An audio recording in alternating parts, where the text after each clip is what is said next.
Hey everyone, this is Moo with Mywapple. Today I'm going to demonstrate about Parallel Desktop. Here I'm launching Windows 7 with Parallel.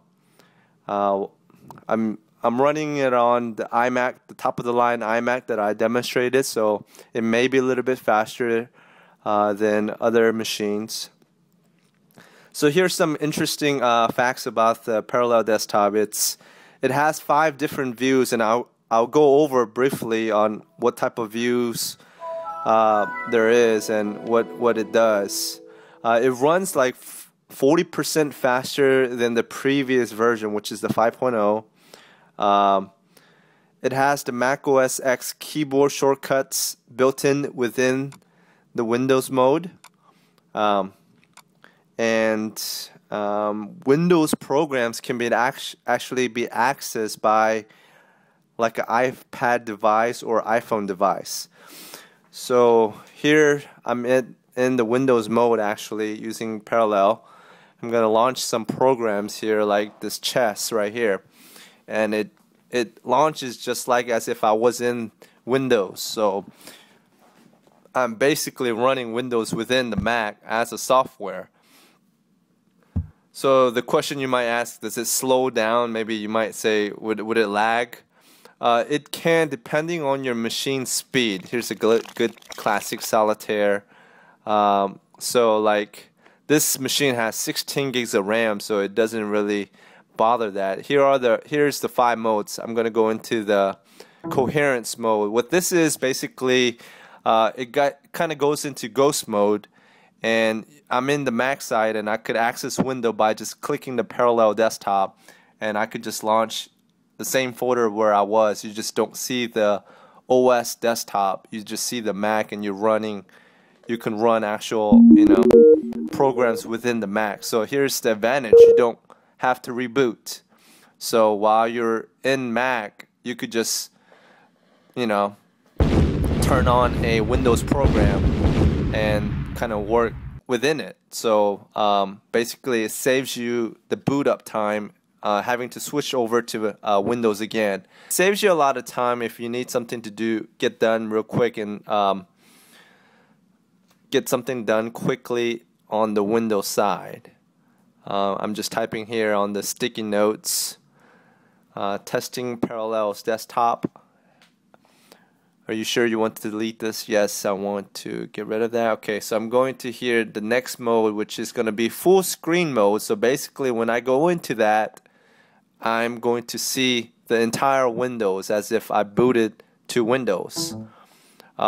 This mode is really great if you're, if you really like the Windows interface and you want to work within the interface.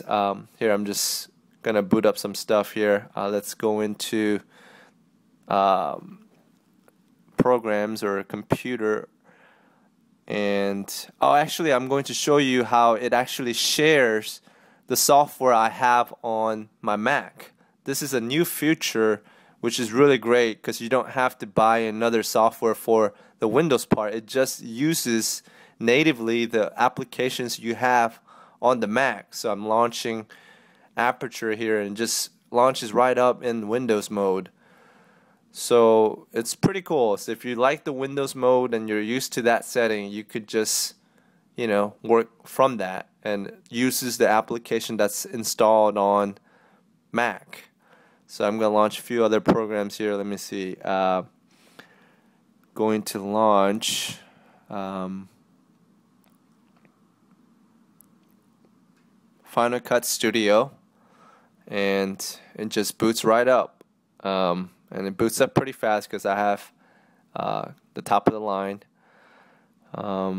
Let's see. We'll just try another mode.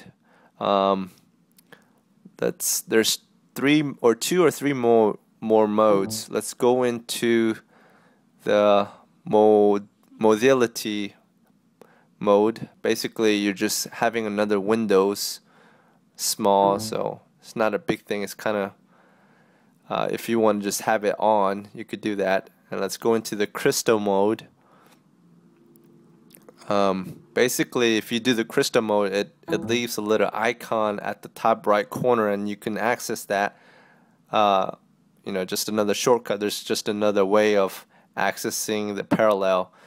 So it has a lot of cool ways to access it, and it's pretty convenient. And if you're used to Windows and you just bought a Mac and you need the Windows just in case you need to get some work done and you can't find a way to do it on the Mac, you can get this parallel desktop and install it and use Windows on your Mac. So also, if you're a PC user and you're trying to switch over to Mac and you're kind of afraid, this kind of gives you an assurance. You're getting basically 2 computers for a price of 1, and it's a good time for you to switch now, since you can install Windows on your Mac.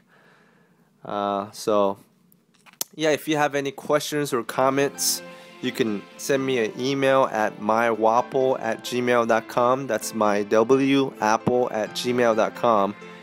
And until next time, peace out.